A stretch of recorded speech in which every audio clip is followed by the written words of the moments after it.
다시 집에 온 기분입니다. 먼저 이 부족하지만 강단 위에 세워주신 우리 박 목사님과 장로님들께 감사드립니다. 그리고 또 아름다운 그 음악으로서 말씀 선포를 해주신 성가대원들과 찬양대원께 감사드리고, 특별히 수고하시는 변 목사님, 김 목사님 진짜 일이 많으실 것 같은데 감사드립니다.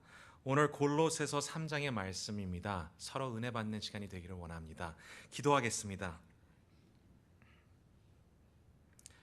하나님, 감사드리고 또 감사드립니다. 바라옵기는 저희와 함께하여 주시사 하나님의 모습을 저희가 직접 바라보며 하나님의 음성을 직접 들으며 우리 삶 속에 이 말씀이 깊게 새겨질 수 있도록 인도하여 주시옵소서. 모든 것을 맡기오며 예수님의 이름으로 기도드립니다. 아멘. 저 같은 사람을 보고 미국 사람들은 Korean American이라고 부르고 한국 사람들은 1.5세라고 합니다. 좋게 생각하면 한국 사람의 장점과 미국 사람의 장점들을 모두 이어받은 사람이라고 생각할 수 있습니다. 그러나 다른 관점으로 보게 된다면, 그리고 조금 더 부정적으로 생각하게 된다면, 한국 사람도 아니고 미국 사람도 아닌 어정쩡하게 걸린 사람이라고 생각할 수 있습니다. 완벽한 미국 사람이 될 수는 없습니다. 영어를 사용하고 미국 시민권을 가지고 있고 독립기념일에 대해서 물어보면 7월 4일이라고 대답하지 8월 15일이라고 대답하지는 않습니다. 그럼에도 불구하고 자라면서 인종차별을 체험하고 많은 친구들이 한국 사람이고 교회도 자랄 때는 한인교회를 다니며 뼈 깊게 백인과는 틀리다는 것을 느끼고 사는 사람들이 1.5세들입니다. 제가 이제 학교에서 사역을 하고 여러 지역을 다니다 보면 이런 질문을 자주 듣습니다. Where are you from? 어디서 오셨습니까? 저 남가주에서 왔습니까? 남가주에서 왔습니다. 라고 제가 답을 하면 그 전에는 어디서 오셨습니까? 저는 북가주에서 자랐습니다. 그럼 부모님은 어디서 오셨나요? 북가주에서 같이 계셨습니다. 이맘때쯤이면 어느 정도 제가 파악은 하지만 계속 그렇게 대답을 하다가 나중에 마지막 질문은 할머니 할아버지는 어디서 오셨나요? 질문을 하게 된다면 저희가 한국에서 왔습니다 라는 얘기를 하게 됩니다. 아무리 제가 노력을 한다 하더라도 겉모습이나 여러 모습이 그 미국 사람하고는 조금 다르다는 게 느껴지는 것 같습니다. 그럼에도 불구하고 완벽한 한국 사람이 되는 건 아닙니다. 여러분들이 벌써 느끼시겠지만 혀가 돌아갔습니다. 미국에서 30년을 살았음에도 불구하고 하루에 한 끼는 꼭 김치를 먹고, 저희 부모님이 밖에서 외식하고 들어오시면 꼭 김치를 찾으신 그 마음, 어렸을 때는 이해가 안 됐는데 제 나이가 되니까 이젠 이해가 되네요. 느끼하다는 얘기가 너무나 저절로 나오는 게 제 모습입니다. 2003년도에 월드컵 진행되었을 때 한국말도 잘 못하는 2세와 3세와 같이 앉아서 영어로는 말도 안 되는 Be the Reds를 외쳤던 사람입니다. 그러나 그만큼 한국 드라마를 좋아하고 한국이란 나라를 사모하면서도 완벽한 한국 사람이 아니라는 게 언제나 느끼면서 삽니다. 저의 언어 부족을 지적해 주시는 분들도 계시고, 한국에 나가면 언제나 제 모습이나 이 옷 입는 모습 자체가 외국 사람 냄새가 난다고 얘기들 하십니다. 어쩔 수 없는 것 같습니다. 어정쩡하게 걸려있기 때문입니다. 이럴 때 저희가 분명한 것은 이것도 아니고 저것도 아닌 사람이 1.5세입니다. 어정쩡하다는 말씀을 드리는 이유는 이 골로새 교회가 어정쩡했기 때문입니다. 사도 바울은 골로새 교회를 들려본 적은 없었습니다. 그러나 많은 소식을 들으면서 감사할 내용들도 많았지만 걱정되는 내용들도 많았던 것 같습니다. 핵심적으로 골로새 교회는 어정쩡한 교회였습니다. 이것도 아니고 저것도 아닌 미지근한 교회가 골로새 교회였습니다. 보통 지적하기에 혼합주의로 어려워한다고 말할 수 있겠습니다. 분명히 복음의 메시지가 전달되었고 그들은 그리스도를 구세주라고 믿음에도 불구하고 아직도 이 세상의 것들을 버리지 못하고 사모하고 있었습니다. 이 세상이 바라는 철학, 종교, 가치관, 모습들을 버리지 못하고 기독교와 혼합시켜 모든 것을 따르고 있었다고 저희들은 추측을 합니다. 예를 들어서 그리스도를 찬양하며 그를 향하여 예배를 드리지만 2장 18절을 보시면 거기에 천사 숭배도 했다고 합니다. 그만큼 믿음은 가지고 있지만 그 믿음이 우리 깊숙이 뿌리를 내린 것이 아니라 예수님 그리고 플러스 또 하나 아니면 여러 가지를 갖다 붙여서 그 이상의 종교를 만든 사람들이 골로새 교회 교인들이라고 저희는 얘기할 수 있습니다. 이런 골로새 성도들에게 사도 바울은 이런 핵심적인 메시지를 주십니다. 그러므로 너희가 그리스도 예수를 주로 받았으니 그 안에서 행하되 그 안에 뿌리를 박으며 세움을 받아 교훈을 받는 대로 믿음에 굳게 서서 감사함을 넘치게 하라라고 말씀하십니다. 이 말씀과 우리가 3장을 읽은 말씀 속에 두 가지를 오늘 아침에 생각해 보기를 원합니다. 첫 번째, 우리는 누구인가? 정체성에 대한 그 질문입니다. 두 번째로서 그렇다면 우리는 어떻게 살아야 하는가라는 이 두 질문에 대해서 저희가 다루기를 원합니다. 그렇다면 첫 질문은 우리는 누구인가입니다. 사도 바울은 말씀하시기에 우리는 그리고 골로새 성도님들은 그리스도와 연합된 자들이라고 말씀하십니다. 이게 영어 번역으로 in Christ라는 문구로 나와 있는데요. 바울 서신 속에 160번 이상 등장하는 문구입니다. 이 문구 속에 우리의 구원의 핵심 메시지가 있다 하더라도 과장하는 것이 아닙니다. 골로새서는 처음부터 신자들은 그리스도와 연합되었다고 강조합니다. 그래서 1장 2절을 말씀하시기에 골로새에 있는 성도들 곧 그리스도 안에서 신실한 형제들에게 라고 시작하십니다. 그리스도 안에 있다는 것은 믿음으로 말미암아 우리가 그리스도와 하나가 되었다는 말씀을 하시는 겁니다. 남편과 아내가 하나 된다고 말씀하듯이 신자들은 믿음으로 그리스도와 하나가 되며 서로 교제하고 교통한다고 사도 바울은 가르쳐 주십니다. 이 연합이 분명히 신비적인 것은 인정하지만 사도 바울은 그리스도와 연합됨을 또 이렇게 풀이해 주십니다. 우리가 연합되어 하나됨은 그와 함께 죽었고 그와 함께 부활하였다는 의미를 가지고 있다고 가르쳐 주십니다. 그래서 3장 1절은 그러므로 너희가 그리스도와 함께 다시 살리심을 받았으면 그 이유는 3장 3절에 말씀하시듯이 이는 너희가 죽었고 2장 22절에 나오는 말씀이랑 비슷합니다. 너희가 세례로 그리스도와 함께 장사되고 또 죽은 자들 가운데서 그를 일으키신 하나님의 역사를 믿음으로 말미암아 그 안에서 함께 일으키심을 받았느니라 라고 말씀합니다. 죽었다는 것을 의식하고 사는 사람들이 믿는 자요 신자입니다. 그렇다면 우리가 그리스도와 함께 죽었고 함께 부활되었다면 성경은 이런 결론을 말씀해 주십니다. 우리가 어제 이제 10월 31일 날을 보통 우리가 할로윈이라고 얘기합니다. 그러나 이 교회에서는 어저께 교육부에서 종교 개혁 기념일 날이라고 지킨 것으로 제가 알고 있습니다. 그 이유는 여러분도 잘 아시겠지만 1517년경 10월 31일 날 우리가 보통 부르는 개신교가 시작했다고 얘기합니다. 그때 루터가 교회 문 앞에 붙인 95개의 항의문으로 시작하여서 우리가 얘기하는 프로테스탄트 교회가 시작되었는데 그게 우리의 현재 출석하는 개신교 그 중에 장로교의 시작점입니다. 그 장로교인들이 사용하였던 신앙 고백 중에 하나가 하이델베르그 요리 문답인데요. 거기에 첫 질문을 보면 이런 문답이 나와 있습니다. 살아서나 죽어서나 당신의 유일한 위로는 무엇입니까? 라는 질문의 답에 살아서나 죽어서나 나는 나의 것이 아니요 몸도 영혼도 나의 신실한 구주 예수 그리스도의 것입니다 라고 답을 합니다. 이게 제 오피스에 붙어 있습니다. 나는 나의 것이 아니요 몸도 영혼도 나의 신실한 구주 예수 그리스도의 것입니다. 우리는 그리스도의 것입니다.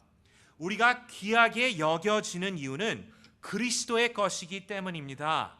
세상은 우리의 명예, 성공 아니면 경험 때문에 귀해진다고 말하지만 하나님의 말씀은 그 반대로 우리가 그리스도 안에 있기 때문에 귀하다고 말씀하십니다. 이런 말이 있습니다. 존귀해서 사랑을 받는 것이 아니라 사랑을 받기 때문에 존귀해진다고 말씀하십니다. 그렇게 그리스도께서 우리를 사랑하셨기에 세상이 보기에 인정은 안 해줄지 몰라도 제일 중요한 우리 하나님은 우리를 사랑스럽게 바라보신다고 말씀하십니다. 하나님의 사랑을 받은 우리는 귀한 사람들입니다. 기억하시기 바랍니다. 이럴 때 죽고 새로 태어난 우리는 하나님이 계신 그곳에 함께 있다고 오늘 본문은 말씀하십니다.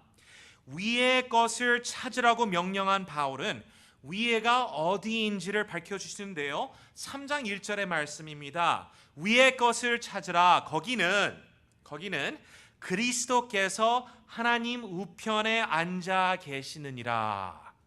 하나님 우편에 앉아 계시느니라. 이 그리스도가 어디 있는지 잘 아시죠? 사도신경은 말씀하시기에 하늘에 오르사 하나님 우편에 앉아 계시고라고 고백합니다. 쉽게 말해서 위에는 하늘을 말씀하십니다.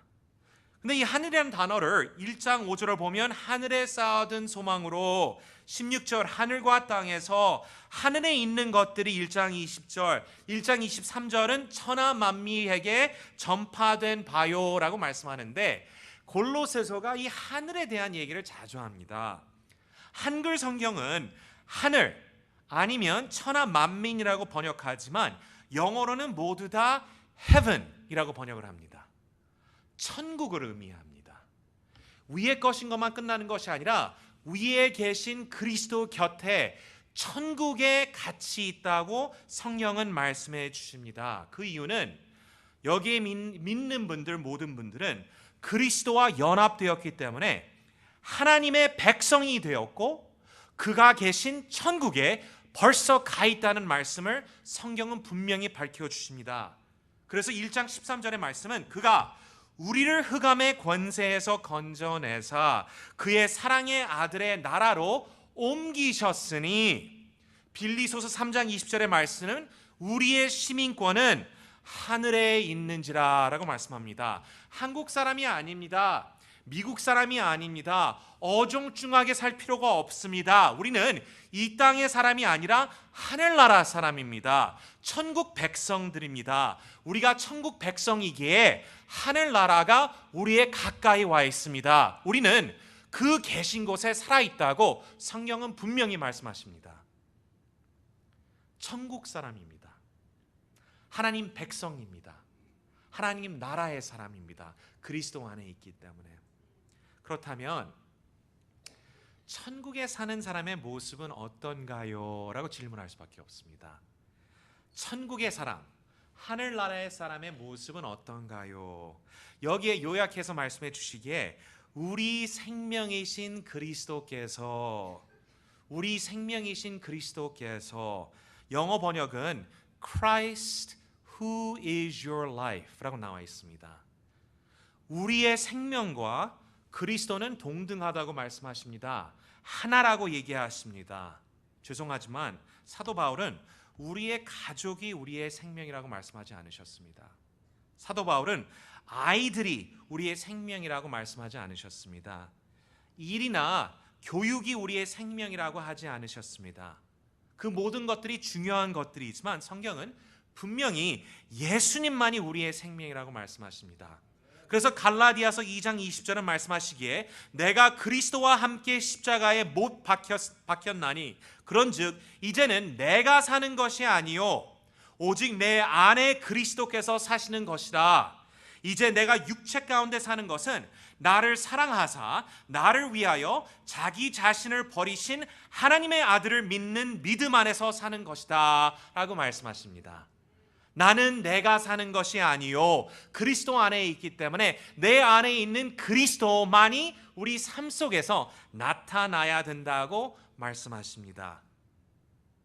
주님이 우리의 생명이라면 이 세 가지의 특징에 대해서 말씀드리면서 제가 오늘 말씀을 마치겠습니다. 첫 번째 특징은 하늘나라의 사람이라면, 천국 백성이라면, 그리스도 안에 있다면 우리는 하늘의 집, 우리의 본향을 그리워하며 살아야 됩니다. 사모하며 살아야 됩니다. 그럴 때 우리가 영어로 보통 얘기하기에 홈식이라고 얘기합니다. 홈식. 여러분들은 텐트 캠프 하신 적 있는지 모르시겠어요? 저는 텐트 캠프 너무나 싫어합니다. 좋아해야 된다고 다들 얘기는 하는데 저는 특별히 좋아하지 않습니다. 좋은 집 놔두고 여기 나와서 텐트 속에 며칠 동안 지낸다는 게 저는 이해가 안 됩니다. 히터 있는데 밖에 나와서 히터 없는데 춥게 지내고, 더운데 집에서는 분명히 에어컨이 있는데 여기 와서 그 더운 데서 지내면서 불을 피워서 밥 해먹는 것, 재미있는 면도 없지 않아 있겠지만 하루 이틀 지나가면 집이 그리워집니다. 그런 모습이 우리의 영적 모습이 되어야 된다고 성경은 말씀합니다. 우리의 이 삶은 장막의 삶입니다. 우리의 가는 곳이 있습니다. 집을 향하여 가기 있기 때문에 우리의 본향을 생각해야 된다고 합니다. 3장 1절 2절 말씀하시기에 위의 것을 찾으라. 위의 것을 생각하고 하나님이 계신 나라, 즉 하나님 나라를 사모하며 그 나라에 적합한 자세, 그 나라를 위한 모든 생각 그리고 행동을 해야 한다고 말씀합니다. 여기에 여러분들이 어머님이신 거로 제가 알고 있는데요, 저희 큰아이가 10살 되었습니다. 그 첫 아이를 갖게 되었고 그 소식을 알게 되었을 때 우리의 모든 삶이 바뀌게 된 것을 제가 기억합니다. 그때까지 좋아하던 커피를 저희 와이프가 안 마시기 시작했고, 그만큼 좋아하던 수시도 안 먹고 몸에 안 좋다고 해서, 그 다음에 우리가 지금까지 안 해보던 특별히 바크와 모차르트가 애들 그 뇌에 그 도움된다고 해가지고 막 듣기 시작하며, 젊은층 사람들 그 어른들은 잘 이해가 안 되실지 모르겠어요. 배에 대고 얘기를 해야 된다고 합니다. 왜냐하면 듣고 있기 때문에 아빠 목소리 익숙하게 하기 위하여 한참 매일 얘기했습니다. 그리고 나서는 지금까지 제가 잘 쓰던 방을 제 가구는 다 내다 놓고 아이 가구를 사놓기 시작합니다. 색상도 바꿨습니다. 거기에 필요한 모든 물건을 준비할 때 아직 8개월 뒤에 올 아이를 준비하는 모습, 여러분들 잘 기억하실 겁니다. 그 모습이 우리의 천국을 준비하는 모습이 되어야 된다고 합니다. 그 앞에 올 천국이 너무나 지금 현실적으로 보이기 때문에 준비하는 마음과 준비하는 생각으로서 꽉 차 있어야 된다고 성경은 말씀합니다. 이 모습이 본향을 그리워하는 모습이라고 말씀드리고 싶습니다. 본향을 사모하고 본향에 대해서 기도를 하며 본향의 꿈을 꿀 때에 그 나라의 꿈이 우리의 꿈이 되어야 된다고 성경은 말씀하십니다. 그렇다면 두 번째의 모습, 본향을 사모하는 모습뿐만 아니라 우리의 삶의 모습은 여행 중에 있다는 것을 알아야 됩니다. 성경은 우리의 삶이 나그네 아니면 순례자의 삶이라고 말씀하십니다. 그 이유는 우리 믿는 사람들은 우리들의 영적 본향을 향하여 가고 있기 때문입니다. 우리는 여행하는 사람들입니다. 그래서 고린도 후서 5장 1절의 말씀은 만일 땅에 있는 우리의 장막집이 무너지면 하나님께서 지으신 집, 곧 손으로 지은 것이 아니요 하늘에 있는 영원한 집이 우리에게 있는 줄 아느니라 라고 말씀합니다.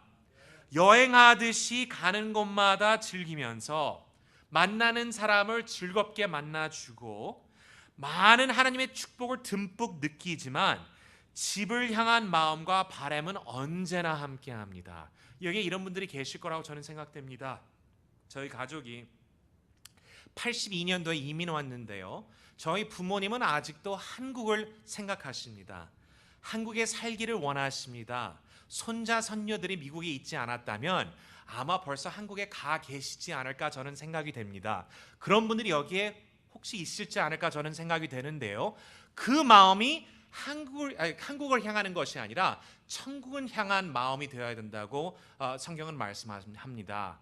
우리는 그 나라 갈 때까지 여행하는 사람들입니다. 그러나 많은 성도님들이 저도 포함해서 이 영적 문제가 건망증 때문에 이 땅이 종착역이라고 착각하고 계시는 분들이 가끔 있습니다. 갈 곳에 다 갔다고 생각하고 여기에 편히 계시는 분들이 없지 않아 있고 제 자신의 모습이 그렇지 않나 해서 걱정되는 말씀을 드립니다. 그러나 이 땅은 잠시입니다. 이 땅은 지나가는 곳입니다. 이 땅은 여행하면서 구경하는 곳이라고 성경은 말씀합니다. 우리는 본향으로 가는 정거장에 불과합니다. 고향에 갈 때까지는 우리는 우리의 마음 자세와 우리의 모든 모습이 여행하는 모습으로 다녀야 됩니다. 이 세상의 것들을 꽉 잡을 수가 없습니다. 가지고 가지 못합니다. 즐김은 즐기면서도 이것이 나의 모든 것이라고 생각한다면 우리는 믿음의 착각 속에 있다고 성경은 말씀해 주시고 있습니다. 분명히 우리가 갈 곳이 있기 때문에, 여행하는 사람이기 때문에, 내가 예수와 함께 이미 죽었기 때문에 오늘도, 그리고 이 땅의 모든 것들도 담대히 떨쳐버릴 수 있습니다. 그리고 떨쳐버려야 합니다. 여기에 주신 축복은 우리가 듬뿍 느낄 수 있고 감사 올려야 할 그 축복들이지만, 하나님의 나라가 더욱더 중요하다는 것을 아는 우리들은 하나님을 만날 그날까지 이 세상의 모든 것을 쭉 꼭 어렵게 잡는 것이 아니라 가볍게 여행하는 모습으로 우리 삶을 살아야 된다고 성경은 가르쳐 주십니다. 여행할 때 가방 여러 개 가져가시죠. 오래 가다 보면 필요 이상의 물건들을 쌌다는 것을 우리가 느끼게 됩니다. 그리고 필요 없는 가방을 들고 간다고 우리가 체험한 분들이 있을 거라고 저는 생각됩니다. 이럴 때 우리의 지금 이 삶 자체가 여행하는 모습이 되어야 된다고 생각을 한다면 우리는 가볍게 하나님 나라를 향해 여행하는 성도들이 되어야 됩니다. 그렇다면 우리가 본향을 생각하고 여행하는 모습이 우리의 신자들의 모습이 되어야 된다고 생각을 한다면, 마지막으로 여기에 대해서 사투리에 대해서 말씀을 드리기를 원합니다. 액센트라고 말씀드리고 싶습니다. 액센트라는 게 사실은 저로서는 너무나 창피한 얘기였습니다. 9살 때 이민하고 나서 액센트를 없애기 위해서 너무나 노력했습니다. 미국 사람들이 액센트를 들으면서 놀렸기 때문에 부모님들이 액센트가 있으셨다는 것 자체도 창피했습니다. 피해의식이 많았거든요.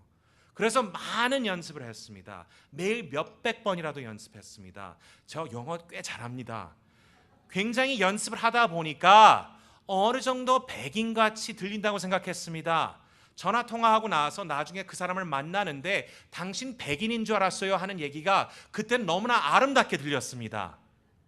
그러나 시간이 지나가다 보니까 특별한 도움이 안 됩니다. 이제는 영어 쓸 때도 액센트가 있고 한국말 할 때도 액센트가 있습니다. 양쪽 다 잘 안 됩니다. 여기 계시는 1.5세 분들은 저를 이해하실 거라고 생각됩니다. 나이가 들다 보니까 영어가 잘 안 돼요. 근데 뭐 한국말이 느는 것도 아닙니다. 중간에 어정쩡하게 걸렸다고 말씀드렸댔죠. 지금 제 모습입니다. 이럴 때 많은 경우에 이 액센트 자체가 잘못되었다고 생각할 수 있습니다. 그러나 이게 아니라는 게 느껴집니다. 우리는 액센트로 인하여서, 이 사투로 인하여서 우리의 본향이 어딘지 다른 사람들이 알게 됩니다. 그렇다면 우리는 천국 사람이라고 말씀드렸습니다. 우리는 하나님 나라의 백성이라고 말씀드렸습니다. 그러면 우리는 천국 액센트가 있을 수밖에 없습니다. 우리는 분명히 하늘의 사투리가 있을 수밖에 없습니다. 우리의 말하는 거나 우리의 모습 속에 다른 사람들이 보기에 그리스도의 나라의 향기가 나타날 수밖에 없습니다. 그 냄새가 납니다. 어제 저녁에 이거는 말씀드리다 보니까 생각나는데, 트릭 or 트리트 한다고 아이들이 많이 오는데 제가 와이프한테 부탁한 게 된장찌개 만들어 달라고 부탁했습니다. 와이프가 어쨌든 너무 싫어하면서도 제가 하도 부탁하니까 밥하고 된장찌개를 준비해 줬습니다. 그러면서 저한테 하는 얘기가, 이제 사람들 들리면 너무나 냄새 난다고 얘기할 것 같대요. 저는 상관 안 했습니다. 제 냄새가 된장 냄새인데 어떻게 하겠어요? 그렇죠? 김치 냄새가 제 냄새입니다.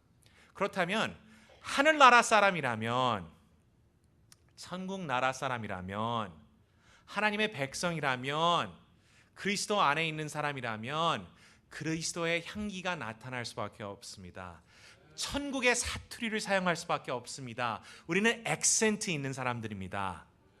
이럴 때 이 구절 중에 나오는 액센트의 모습 두 가지만 말씀드리겠습니다. 첫 번째로서는 우리의 하는 행동이나 말씀 속에 찬양이 넘쳐야 됩니다. 찬양이 넘쳐야 됩니다.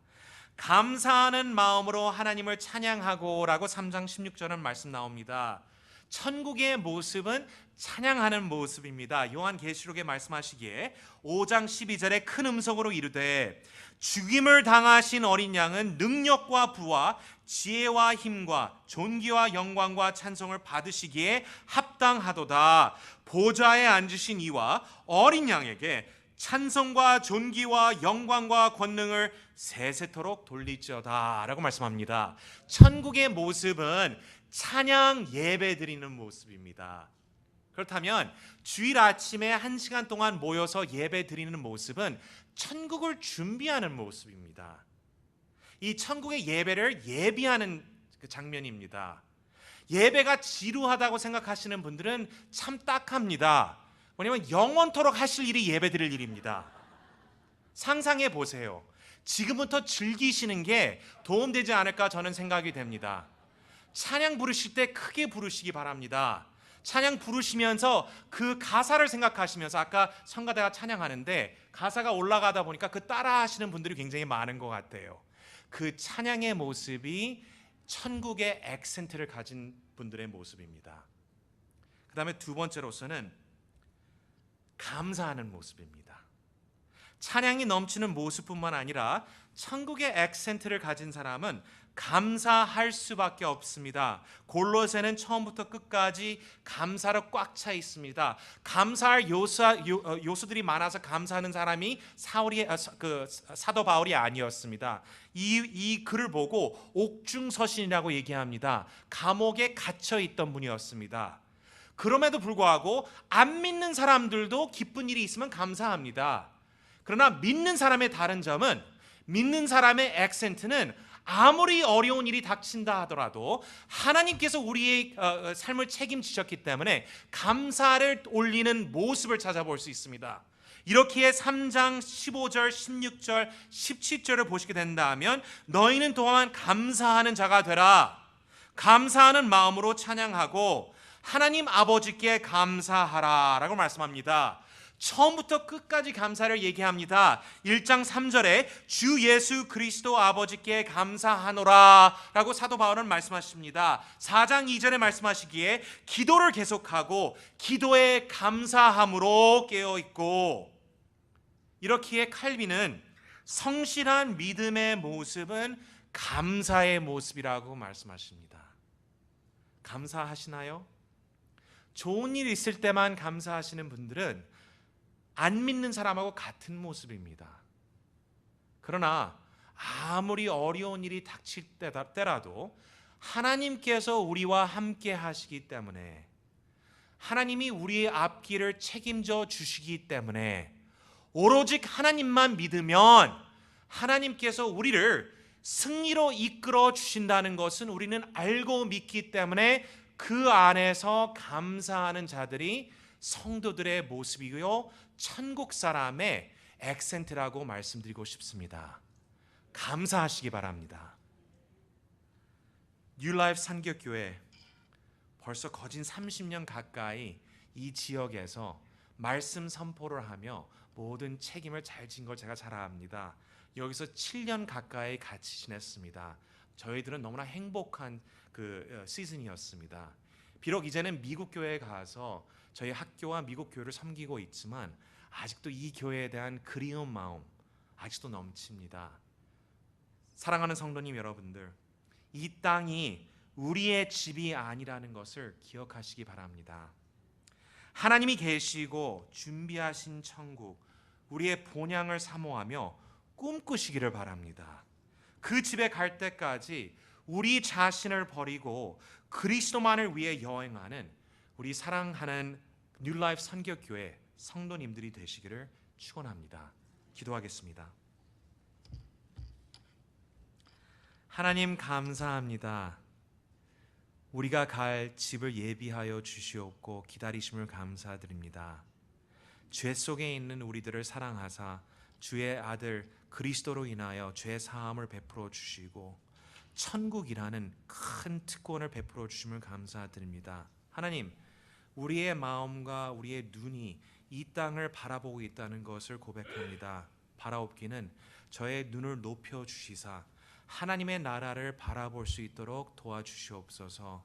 하나님, 우리는 본향을 사모하며 여행하는 마음을 가지고 천국의 액센트가 우리 삶 속에 나타나기를 원하옵니다. 우리의 힘으로 할 수 없습니다. 우리의 지혜로 할 수 없습니다. 하나님 성령으로 도와주시옵소서. 우리의 삶으로 모든 영광을 받으시기를 저희가 기도드리오며 예수님의 이름으로 기도합니다. 아멘.